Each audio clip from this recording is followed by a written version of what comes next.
So one of the things that came up for me is it's always been what's provoked in you, what's evoked in you, but also you're trying to invoke the sage. And invoking the sage has become more and more central to me in the practice. Because so we're not trying to do an I me or an I it. We're trying to create an I thou. And what I specifically do is after a couple of rounds of precious speaking, typically try to address the sage by name, like Simone, and try to take all the threads that everybody is saying and where do they go back to? How did they originate? What was going on in Simone? But as if Simone was actually present. So it becomes an imaginal practice. This is based on some of the work I've been doing, the talk I gave at Cambridge on. So that gets you into presencing the sage as the primary thing you're doing, because we can still fall into just talking about our experience, which can become, again, just I me, or I it. This is what Simone is saying. Try to do this imaginal thing where everybody is incarnating the sage and you are trying to draw all those threads together. What is the presence of the perspective of the sage for, right? And address the sage that way, as if you were talking to a thou, as if you were talking to a person who you are in a reverential relationship, an I thou relationship. You're trying to get them. You're really trying to get them and their world and where they are coming from, and how that the text is just a way in which you can trace the face of, well, to Levinas, the face of the other. And so try to focus more and more if you can. And what we talked about, and I was very, very grateful for Katie in this. She said because Layman and I were doing that. We started to directly address Simone. And Katie, and I hope she'll share. She said, she wanted to do that, but she found that she was just being choked. All of the way modernity has gone into our heads, preventing that from happening.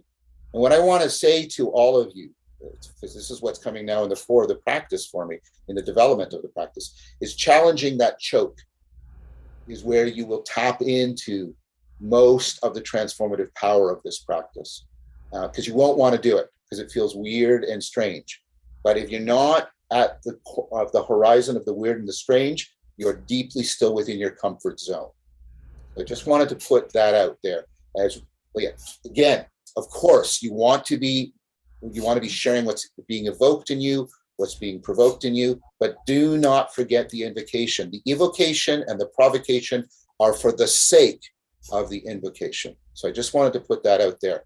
And we could take that into, think of this as a secular seance. That's what has been said in a couple of these.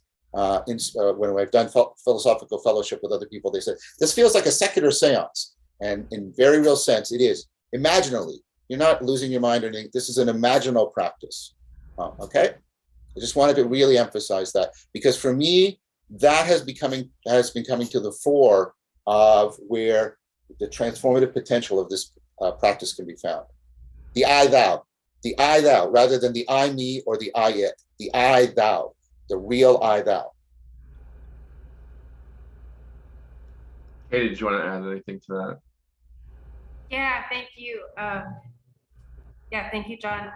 I found that whole practice just so beautiful and really powerful. And yeah, like John was saying, I did feel choked up or like embarrassed, like there was just something, there was something that prevented me from engaging in a sort of speech where I would be addressing Simone in an I thou way, like really speaking to Simone. I thought that was really interesting, and that the whole practice really came full circle for me when we were talking about that at the end, because the text itself was speaking about choosing existence and choosing our finite selves, and it felt like almost very individualist and very thrusty, as Cheryl put it, like very, very much like putting the individual will forward, but yet she was speaking about an individual finite existence that's open to the infinite and like open to that, open to be overtaken by the infinite. Maybe, and Cheryl at the end said something that I found really beautiful, like maybe the thumos is the individual will that's like pushing through its own barriers in order to be open to the infinite, like in order to be open to these other kinds of ways of being. And like that just dovetailed really well with that thing at the end of like, yeah, I felt choked up speaking to the text or speaking to Simone in that way, but it would be the thumos pushing through, like the individual will pushing through in order to be open to that kind of connection. So it was really loopy. I love just the way it all came back around. Thanks. Anyone else want to share what happened in their experience? Holly, go ahead. Yeah, I almost felt we were the text itself, that we were actually writing the text as we were speaking, and that it was almost like the infinite was coming through and speaking back into the infinite. So almost Simone dissolved in some ways too. Awesome. Anyone else? I have a question. If this is a secular seance, is it rude to invoke sages that are still alive? You mean do the practice around somebody who's writing? I don't think so. I don't think it's rude at all. I don't think you're trespassing on them. Yeah. I think one of the things that the virtual age is making apparent to us is we have an imaginal existence that is not completely identical with our corporeal existence. And so I don't think that they should be offended by that, especially since the goal of this practice is to presence their perspective, make it a living thing that we could potentially internalize into our own self-reflection. For me, seeing the world through the sage's eyes, this is all ultimately an adverbial practice. I want to see the world, the way I want to see the world spinozistically, or as Simone saw it. So I have to really, really, really deeply presence that perspective, like an I thou, before I can incorporate it into, or internalize it, I should say, or incorporate it's a good word if you think about embodiment. So I don't think it's an insult. I can't imagine somebody who's writing authentically who wouldn't want you to take them up adverbially. So I think that is an ultimate form of compliment. I hope that answers your question, Cody. Yeah. Well, there is also, as you spoke to that, there's like a radical empathy here. If you can actually embody the other, then you're literally kind of in their shoes. Yes. Thus, you can actually see from their perspective. So you can do this with someone that's, an enemy almost, an enemy's writing, and actually understand, that sage or that individual. Yes, you could do it on any chosen individual. The thing about the sages, for me, is they embody a particular virtue, which is wisdom, and then how it incarnates. And so trying to conform to that. And remember, the other people in your group are also, you're listening to Simone by listening to them, because they are going to surprise you with what they're getting from the text that you're not seeing. And that's a way in which a genuine thou is always surprising you. So it's also a deeply listening practice as well. So you're also listening to a thou as well as speaking to a thou. Yeah, thank you. And one last tiny thing, in relation to the kind of I thou, and even Holly's, there was this like sense of we were embodying the text, and as we did that towards the end, I felt like at that point I wanted to address Simone. I was like, I think I understand now, not just this text, but I think I understand other of your texts now. By understanding this tiny snippet, I now understand how you could have written that and where you were coming from in a deeper level, with like second sex and things like that. I'm like, I want to talk. I did want to, I felt that wanting to do Great. it, but it felt weird. It feels weird. It feels weird, and all, you know, the Protestant Reformation, the Scientific Revolution, and all the Taylor calls, all the buffering of the self, and putting up this impermeable boundary because we don't want to be possessed by the angels and the demons. But we've had enough time away that we can re-exact this ability and recraft it for what is needed now. So one thing we might, I generally add into the practice is I generally, before we start the fellowship, I'll give a bit of a biography of the sage as a way of giving people a bit more of a background, a bit more of a sense of a personality, so that it's much easier for them to presence the perspective of the sage. So if you can think of like the personality and then presencing the perspective, that's sort of those 3 P's. That's, to me, very helpful in doing this practice. This is, you have to understand all of these things that I'm involved with. They're all works in progress. They're all things that are evolving and very much like every time I come back to them, there's something new. I hope that keeps happening, because for me, that's the touchstone of truth. But so I'm talking too much. No, that's great, John. I also usually do that. For time, I cut that out. But like saying why you brought the text, if you do it with your friends or with a group, and saying, oh, I've loved Henry Thoreau forever, and this really means a lot to me. And then prefacing him, because people might have never heard about him. And that pulls me into it. And it also makes it more intimate in this very nice way. And Cody, what you're saying too, like after just practicing pretty much every time I did it with John, I go, oh, this is why people like Eckhart. This is why people like Spinoza. And it just kind of gives you this grokking that you can't get maybe by reading alone. So yeah, anyways, did anyone else want to share anything? Go ahead, Peter. Yeah, there's circle back to Katie's comment, and then what John just said about the bio. There's moments that I felt kind of choked up too, and then there's like the frustration element with the modality. And I don't know if perhaps it's modernity coming online, but I've experienced like improv and acting where there's that flow state emerged because they had enabling constraints that allowed it. But yeah, it's just like when I was thinking about Simone de Beauvoir, like, okay, this existential feminist who has like an open relationship with Sartre, like, am I speaking to her directly and just trying to like all my biases and kind of like things with that? Or am I speaking to the archetype of the sage? And then the latter you kind of unlocked more for me when I just like, fuck it, I'm going to speak to the sage and not to Simone. So there's a curiosity there if we play with that, what emerges. And then some of the maybe the other frustration energy that was coming up was just thinking like, don't speak with automatically, authoritatively, autobiography, like, and just like, there's that kind of doubt energy, like what does that even mean in this context? And then like to Katie's point, then when I just said fuck it energy, that kind of Thumos came online, and then I just spoke, and then something emerged that at least I enjoyed hearing, listening to. So that's some kind of feedback on the frustration I experienced.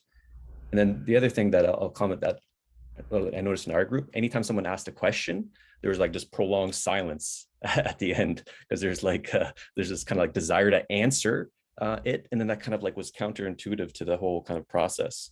So yeah, that's very interesting, because both what you said and what Cody said, Peter, I hadn't thought about that. That's something really to reflect on, about speaking to the particular instantiation of a sage, and then speaking to the archetype behind it. And yeah, I hadn't thought about that. Thank you, both of you, for bringing that up. That's really interesting, that relationship, right, between speaking to Simone and then speaking to the archetype of the sage. That's very interesting. I want to think about that a lot now. Thank you. Nathan, go ahead. I feel like in my so I do a practice with Cheryl where we're like presencing the artist in the middle for creativity, and it felt very similar in that sense of like, I think I was just like naturally sort of like going toward the archetype of the sage, and thereby like it was super emotional for me, the sort of opening myself up to like, what do you mean? Like, and taking the ways that it, like, I don't want to think that, and like just, but and the trusting, like there's something here that's really important for me to understand. And it just like started really like just the emotional energy and the feeling of like sort of unknowing, and just it really blew up inside of me. Yeah, I don't know. I don't know how to like get somebody into that besides just doing it a lot, but I feel like when you can drop the idea of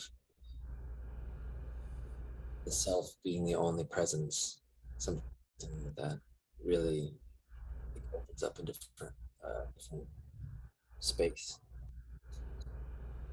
Nathan, if I could reply to that, I mean, so what's been coming up in a more broader context of work I'm doing with and through and by other people, is this deep connection between these, when dialogos starts to come in and you're all talking about it, you know, this something comes alive, and then and this sort of learned and learned ignorance that seems to be really deeply associated with these dialogical, right? That this sense of I want to drop away all the automatic authority, all that, and I want to somehow, like Peter said, fuck it, and I just want to open up and trust. There's something there, but I don't know what it is.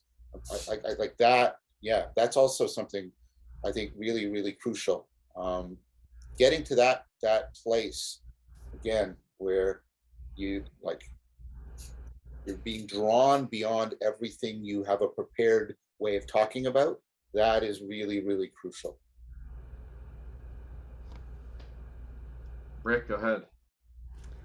Yeah, our group went really deep in my experience, which is why we didn't even get to the takeaway part. We had just started the free form thing, and we got pulled back in here because it just seemed so powerful what we were doing. We were all going in a very meditative, slow thing. It was just so powerful. And my experience, which I wanted to share, it sounded like something John said, was, you know, the seance. I even mentioned that in our group, but like I really tried to embody the inside of the sage in each of the other people in the group. And they were experiencing and manifesting the sage in ways that I didn't expect. And so it was kind of like alternate possible worlds that were opening up for me. And then I had to kind of like set aside these habitual ways of thinking philosophically about what I was hearing and whether or not it was consistent with my interpretation of the sage and all that. But that was just like a kind of echo that I had to put aside. And the whole thing was really powerfully opening. It enabled me to see through the sage in ways that I didn't expect. And that was awesome. And it was very emotional, I think, for all of us in my group. Powerfully emotional, positively, you know. Go ahead, John. Thank you for sharing that, Rick. And you and I have to talk again soon, by the way. I have a question now for the group. If I may, is that okay, Robert?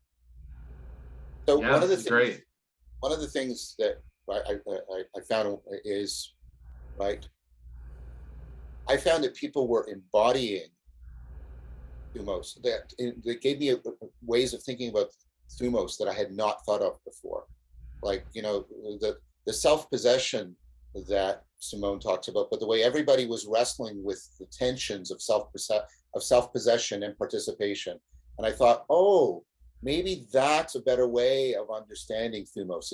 It's this, right? It's this polarity, this field that opens up between self-possession and participation, because the Thumos is associated with social emotions that reflect on the status of the self, like honor and shame, right? And it's about that. And I thought, oh, like I found that I was getting an answer to the question, what is Thumos? But by the way, people were embodying it rather than people conceptually theorizing about it. And I got an impact on that. I said, oh, I'm getting an exemplification of Thumos beyond how I've conceived of it. I found that very insightful. I was wondering if so Cheryl, you had something like that. I wondered if anybody else got, or even upon reflection now, if that might occur to you, that it was like, oh, like there's a lot more complexity and subtlety to Thumos, other than just sort of this, right? There's something else, right? There's this polarity, because you have to take possession of yourself before you thrust yourself forward, but you also have to be willing to receive the group, as Katie and Cheryl were emphasizing, or else the Thumos is just just sort of shitting into empty space kind of thing. And so I thought, oh wow, that's really I was just impressed by that. So I just wondered if anybody else had that happen to them. Can do a little finger wiggle if you feel like resonance with that. Oh yeah. I learned this from a willow monk.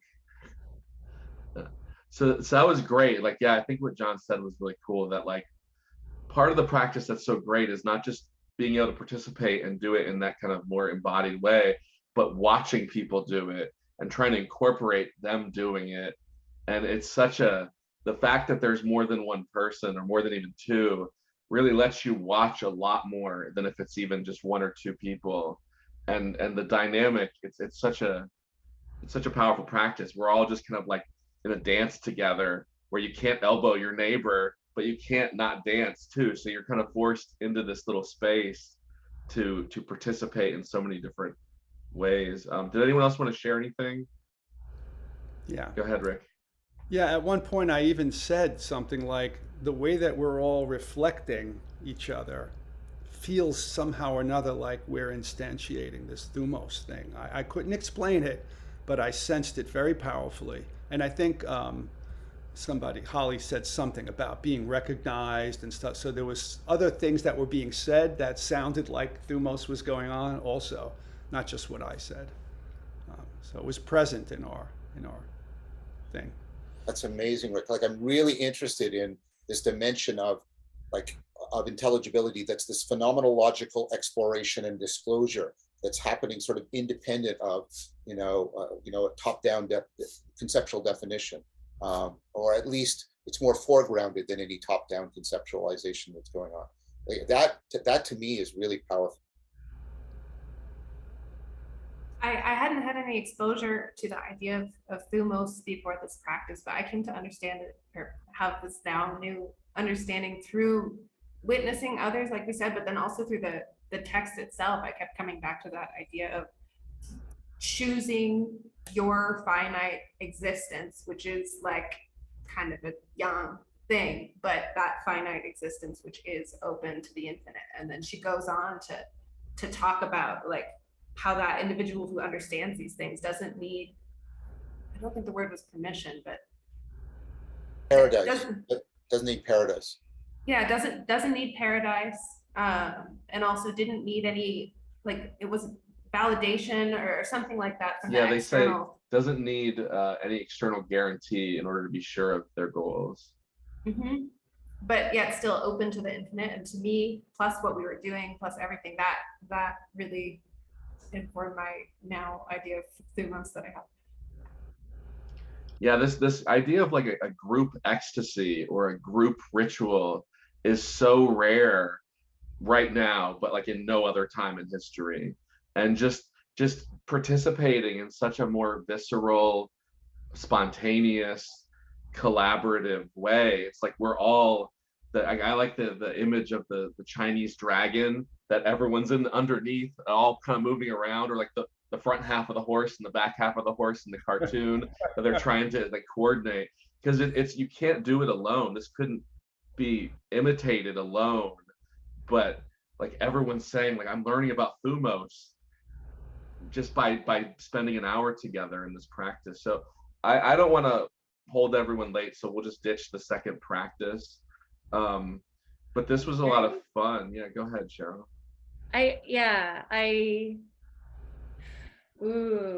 I think something just like really exciting. I can feel the aliveness right now around something that I'm feeling that I'll call sometimes like entangled sovereignty in these fields. And there was something around what John was saying. It's okay. What it means to have some amount, like it's like have some attunement to self-possession before you make the choice to then be possessed by everything else that one is always attuned to and entanglement with. And I think something that feels like so alive in its potential is when I think about just like the entities, like when we talk about collective consciousness or embodiment or kind of these egregore ideas of what it means to kind of be this aperspectival kind of sensing organ together. Like often the image that comes through is like, it's like a fleshy field. Honestly, it's like eyes on the walls. Like it's not just simply spiritual. It is this, there's something that feels honestly uncanny about it. And I want to underscore the uncanniness because sometimes so much of the territory of, I feel like the sacred and the spiritual tends to be very like clean and white and pristine. And it's like, I just want to be touched by God. And actually it is like possession is something alien that moves through you. And I feel like we were talking about this, like me and Robert, but just something about this practice of allowing the sage or Simone de Beauvoir, whoever else, to literally like move through your body like an alien entity, an actor that is not you, and allowing her to then speak through you and to feel like that, again, that uncanniness of what that surrender and that possession can ask of you. I feel like there's like this thing where it's like, I need to feel like I have enough sovereignty to be able to permit that. And then there's this dance between both like the I and the thou that begins to interpenetrate. Yeah, because you're not being lost by it, but you need to have like the will to sustain it too. Like you don't want to just become engulfed and lose too much of yourself. But that's the transformation. It's the participation in the other through a group. And through a sage, like Cody, you were saying, like, could we use modern people or people alive? Like, pick wisely, right? Like, don't pick someone like that Nathan was saying, like a creative artist that you really like. Oh, I don't know how to be artistic, or there's so many. But it's so powerful, and I'm so glad that everyone came. Did anyone want to say anything else? I just wanted to thank Cheryl for what she said. I thought that was just really beautiful and so perspicacious. Really, really great.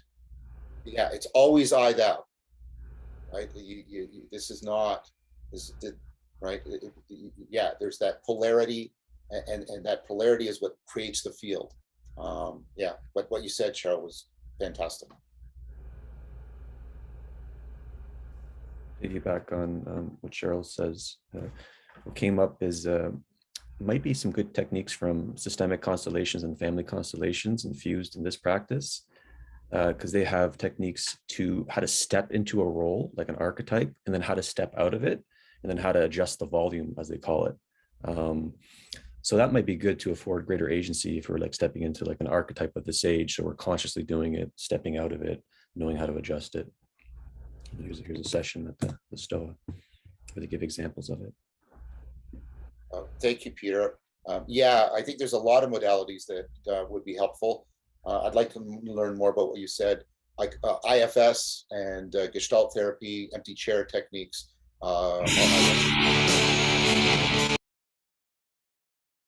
A lot of these modalities converge on that. So yeah, we could. I definitely think that within a larger pedagogical program, there should be some skill testing. Some skill development around this, allowing people like Cheryl said, to step into their own sovereignty, and then into the other, back and forth. Getting a fluent finesse about stepping in and stepping out. I think that's really, really important. So I just want to know more about what you said, but There's a lot going on right now in the culture, which is very interesting, converging around these imaginal practices that are dialogical in this way, and I don't think that's a coincidence. There's a hunger, a need that people are addressing.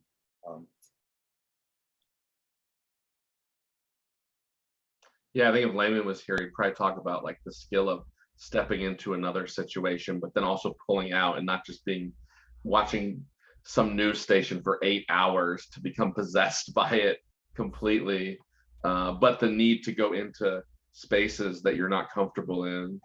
So that's really cool. Great. Anyone else want to share anything or recommend or ask a question about a part that was weird? Well,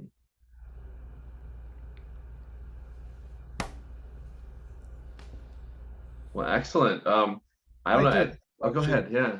I'm just not sure if I can articulate it well, but when I was in there and struggling with the way that Rick thinks and these novel voices that I wanted to embody, and I had preconceptions about what the text meant, right? And then like you're hearing things that challenge what you thought, right? Like so then there's like, how do you differentiate between whether you or someone else is just kind of, well, this is because of the jazz riffing encourages you to go in any direction that kind of comes through you. So you want to trust and be open to let whatever comes through come through. But is it all like the sage? You know, how do you differentiate? You know, this is a kind of very subtle thing that like sometimes whether it's me speaking or someone else speaking that I'm hearing, I'm wanting to completely accept that this is the sage coming through, but sometimes maybe it's just me throwing paint on a canvas or something, you know, especially when in our group, we were like diving very deeply into each word, you know, and wrestling on some level with what they mean. And we were kind of exploring and experimenting and pulling and pushing. And so I just was confused a little bit about how to really understand when the process is working and when it might not be. Like, well, I know you've said, John, that projections are like distractions in meditation, but sometimes it's just hard to differentiate. So Yeah. That's my question, if that's a question. No, it's an excellent question. So for me, I sort of put this in a plausibility thing. You know, all these different voices converge, and I try to see what they're converging on, and that's what I place I trust that that's going to take me places. But then, and I do that right within the practice. But I step back once the practice is over, and I reflect on the scholarship of the sage, and then I do like a meta dialogue. Like, oh, all of this came out, and it seemed very plausible in the practice that this is what Simone de Beauvoir meant. And then but if I read a lot of things that seem to criticize that, then oh, okay, well, what was going on there? And I come back. It doesn't mean that the practice was worthless, but right. But yeah, there's always, for me, a back and forth between the seance and the scholarship. There's always a back and forth between them. And I try to get a reflective equilibrium. I don't give absolute authority to the scholarship, because scholarship, we know, you and I are both academics. It can go down these rabbit holes, and then for 15, 20 years, and then we realize, what the hell was all that about, right? Right. So, but I try to do a reflective equilibrium between the seance and the scholarship. That makes a lot of sense. Yeah. Ran the have to. Oh, go ahead, Rick. I just wanted to add real quick. Throw yourself in and sorry. trust it, but then reflective equilibrium afterwards is a good corrective. Yeah. Thank you, John. Sorry, Nathan. No problem.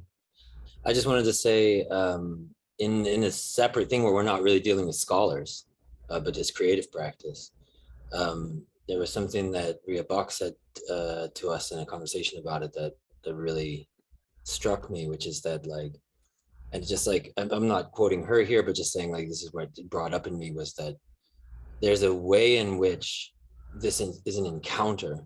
And so there is me, and there is the middle, or the sage. And so in the group, I'm encountering the sage as manifested through all of us collectively, but I'm also encountering each individual at the same time. And so this like, it's not actually then problematic that something is coming from someone or the middle. I can just pay attention to this is coming right now, and then it's irrelevant. It's somehow, what does it mean if I'm open to that kind of a question? Why is this here, and what is it saying? What's coming up through someone, or what's coming up through the actual, like, if we want to just say there is a metaphysical like presence or not, but whatever's coming up, I can like encounter it with that same kind of, this interaction between an individual and the collective, or the individual and the sage archetype, or whatever it might be. Can I add something to this, and especially to what Rick was saying, and about like someone kind of saying something that kind of like might not resonate with what you thought maybe the text was, and it's like almost like dissonance. And if we're playing jazz here, there's no real wrong notes. It can be resolved. You play the wrong note, if you play it 3 times, you have a pattern. So it's not a wrong note anymore. It's only a wrong note if you like stop playing, like you did wrong. But if you can actually like, okay, you brought that in, let me see if I can resolve that in the jazz that we're playing, and you can. So that's, I think, one of the also brilliantness of this. And so I just wanted to say that. Yeah, and Rand Lahab said, I think this was really good advice. Like, it doesn't have to transform your entire week or month or year. Like, if you get something out of the practice today, you can leave it in today. You don't have to like wish it was more than it is, because that puts a lot of pressure on these practices that, like, you know, maybe it wasn't perfect. And also like not fighting it, but just kind of maybe finding something else to put your energy in that felt more right, because there's so much happening that if there's not something, if someone says, you know, Buddhists have no self, and you're like, what? That's wrong. Then you can just find something else to put energy in, rather than trying to combat like the untruth that you just heard. And I find like just it's so wide that there's so much to play into, that if something jarring happens, that your like identity gets triggered, or it just, maybe it is really bad. Maybe someone says like the most like horribly unwise thing. Just let it go, right? Like, but I'll just like, don't put pressure on your practice. Like, I think that's the worst thing you can do, is go like, I need it to be something, and then all of a sudden now you're warping it even more. Peter, did you have any final thoughts or anything, since this was a lot for you to experience this, or questions or anything you wanted to ask John? Just want to do more. I think that's Yeah. And then I love the idea that this is such a practice that can be experimented with and have like different versions of. One thing that just came up is like, from my acting background, it's like there's a lot of techniques there that maybe can serve as meditations to set up an inquiry. Like they sort of like embody archetypes directly. So like this, use Star Wars, like embodying Obi-Wan Kenobi, the spirit of Obi-Wan Kenobi, which probably matched more to the sage, at least the older one, versus like a Han Solo character. And so it's like, could we like just do some exercises that just get a felt sense, embodied notion of a sage, which is sort of serves as sort of like the anchor for the inquiry. So if we feel like we're just going into a different mode or embodying a different archetype, then we can know to drift back. So something feels really cool about that, and just excited about kind of like playing with this and all you. So thanks for setting this up, Robert. Yeah, no, maybe I'll email you and John and anyone else that might want to just talk about how to do it better or do it differently, and we could do this. And also, go ahead, John. Peter, and also with you, Robert, and like Peter, you're pointing to a lot of resources I would like to talk to you about in a little bit more in depth, if that be possible. Cool. And then would you guys like to maybe try and do this again in 3 or 4 weeks? Because it was like a great group. Is that asking too much? Or yeah. So great. So I'll email everybody. Maybe we can do this again sometime in the not too distant future. Go ahead, John. Could I just, first of all, I want to thank you, Robert. I want to thank everybody who's here. As you said, it was great. I feel very, very grateful for everybody and bringing in, genuine participation and engagement. Very helpful for trying to continue on and empower the evolution of this spiritual practice. So I just wanted to thank everybody and thank Robert for putting this together. Yeah, no, these practices have changed my life. The group element of this is the best. So I'm glad we got to share this and hopefully give Peter a great first experience and all of those things. So thank you guys so much, especially some of you I didn't get to meet too much, but it's really, really fun. And I love you all. You're beautiful human beings. For those of you who are interested, also on July 9th, 10th, Chris, Master Pietro, Guy Senstock, and I will be running another Dialectic into Dialogos weekend workshop in which we go through philosophical fellowship and we set it into a larger pedagogical program. There's some mindfulness practice, meditative practice, contemplative practice, circling practice, philosophical fellowship, and then Dialectic into Dialogos. And so if you're interested in that, you can just check out the website, go to Guy's channel, etc. And you can see, because many of you are already saying something I think it's deeply right. This practice needs to be situated into a more encompassing pedagogical program. And I think that's exactly right. Where do we find out more about that? Is it Guy's website or? Certainly. Yes. Yeah, both of them. Or just go to Guy's YouTube channel. He's putting out a bunch of videos about all of this right now. They're super fun. Online event, or is that an in-person somewhere? Yeah. It's an online event. It's an online event. Some of you have done it before. I know Lizelle, you've done it. I think Rick, you've done it. Holly, you've done it too. Yeah. Okay. I really just also want to recommend it to everyone. It's like this spiritual retreat. It's amazing. You feel like everybody afterwards feel like they're floating on air. It's like almost like you're high. So I very much recommend it. Yeah, I will second that. It was awesome. And their skills, like the more you do this, the more you do it with people that want to get better at it, the more you get out of it as well, I think. So just to endorse the weekend more. All right, bye everybody.